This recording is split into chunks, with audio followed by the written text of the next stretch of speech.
Hola amigos, el tema de hoy nos va a ayudar a comprender este efecto que sucede con las fuentes de tensión, que cuando conectamos una carga, la tensión entre sus extremos disminuye. Vamos a comprender por qué sucede esto. ¿Sí? ¿Comenzamos?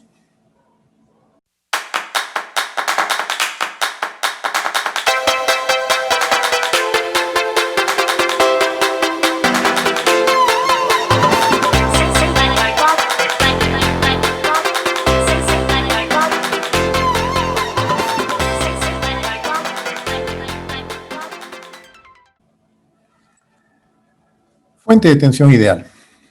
¿Qué es una fuente de tensión ideal? Básicamente es una fuente de tensión teórica, ¿sí? Que nos sirve para hacer nuestros cálculos de la corriente y de la potencia que tiene que suministrar a nuestra carga. En este ejemplo vamos a utilizar una carga de 1000 ohmios de resistencia. Entonces, calculando su corriente, tenemos básicamente, según la ley de Ohm, que es voltaje sobre la resistencia. En este caso, mi resistencia de carga. Sería 10 voltios entre 1000 ohmios.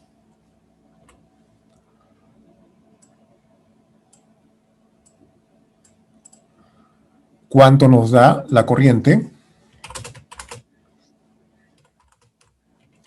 10 miliamperios. O también 0.01 amperios. Eso es lo que nos da en una fuente de tensión ideal. ¿Qué sucede si cambiamos nuestra carga por otra de 10 ohmios? Calculando la corriente, tendríamos que la corriente sería igual a 10 voltios sobre 10 ohmios. En este caso, la corriente sería de 1 amperio. ¿Sí? Como es una fuente de tensión ideal, nosotros asumimos que esta fuente es capaz de proporcionarnos 1 amperio, a diferencia de la anterior carga que solamente necesitaba 10 miliamperios. Si nosotros vamos cambiando de carga, podemos encontrar 100 amperios, 10 amperios, 1000 amperios, etcétera. ¿Sí? ¿Por qué? Porque nosotros asumimos acá que esta fuente de tensión ideal es capaz de proporcionarnos esa cantidad de corriente de manera infinita. Pero, ¿qué sucede con una fuente de tensión real?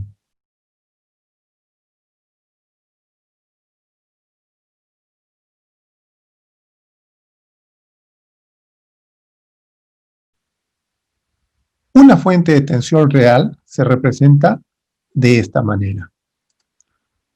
Una fuente de tensión colocada en serie con su resistencia interna. Esta resistencia no es un resistor que está soldado internamente a la fuente de tensión. No, simplemente es la representación de cuánto se opone sus componentes internos al paso de corriente, al flujo de corriente. Eso es lo que nos representa esta resistencia interna.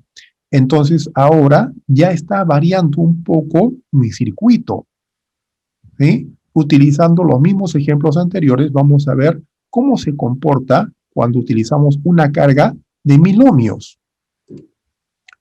¿Cuánto sería la corriente en este caso? Sería 10 voltios sobre ahora 10 más 1000, ya no solo 1000 ohmios.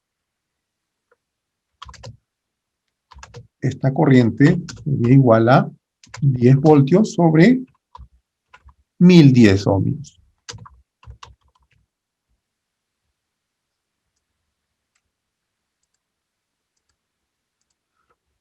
¿Cuánto nos da eso? 9.9 miliamperios. Eso es lo que nos da. Es una fuente de tensión real que tiene este modelito. Ahora, si observamos bien, esta corriente se acerca al que hemos utilizado en una fuente de tensión ideal, que era 10 miliamperios. ¿Por qué? Porque esta carga es muy grande, es una resistencia muy grande. Ese es el detalle que debemos de observar. Por lo tanto, vamos a ver cuánto es el voltaje que aparece en los bordes de nuestra carga. Vamos a ver. Entonces aquí calculamos la tensión de mi carga. La tensión de RL va a ser igual a 9.9 miliamperios por 1000 ohmios. ¿Cuánto nos da eso? Igual a 9.9 voltios. ¿Sí? Entonces, es muy parecido a los cálculos de nuestra fuente de tensión ideal, que nos daba 10 voltios. Acá nos da 9.9. Notamos ese pequeño efecto, pero prácticamente es 10 voltios. ¿Sí? Prácticamente es 10 voltios. Pero ya ha empezado a variar un poco. Eso se ve en una fuente de tensión real. Y entonces, ¿qué sucedería si nosotros utilizamos la misma carga en el ejemplo anterior de 10 ohmios? Vamos a ver qué sucede ahí. Ahora, conectando una carga de 10 ohmios, vamos a ver qué sucede con la corriente. La corriente sería igual a 10 voltios dividido sobre la resistencia total. Como están conectadas en serie, simplemente se suman 10 más 10 ohmios.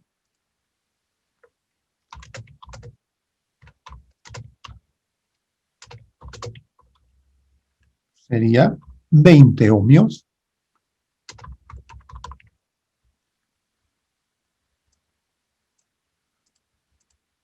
¿Cuánto sería la corriente? 0.5 amperios. Eso es lo que nos da ahora. ¿Sí? Porque estamos considerando la resistencia interna de la fuente. Ya no es un amperio, como en el ejemplo anterior, donde utilizábamos una fuente de tensión ideal. Ahora es 0.5 amperios. Vamos a ver el voltaje que vamos a obtener en la carga de 10 ohmios. Sería el voltaje en mi carga, 0.5 amperios, multiplicado por 10 ohmios. ¿Cuánto nos da? 5 voltios.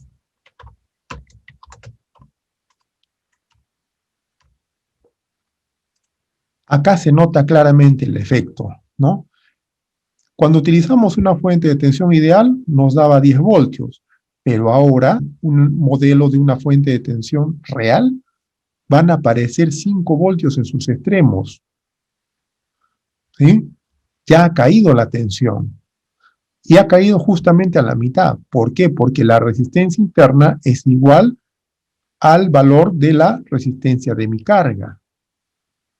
¿Sí? Y por divisor de tensión también podríamos hallar el voltaje ahí.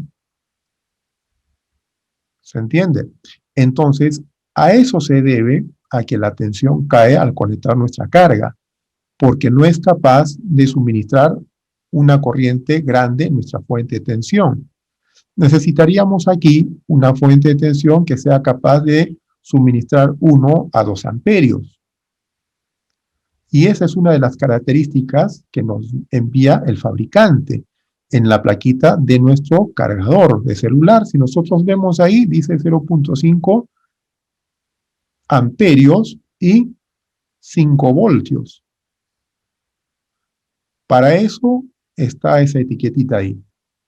¿Listo?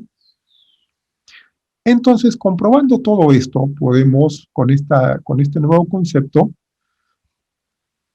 podríamos entender este otro circuito. La resistencia interna y mi resistencia de carga conectadas de esta manera.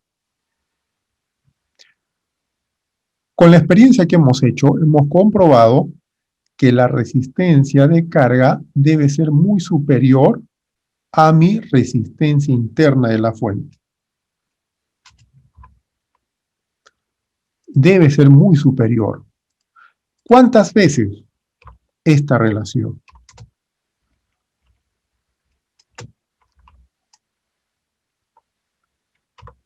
100 veces la resistencia interna de la fuente y no tendremos ese efecto de caída de tensión en los extremos de mi carga.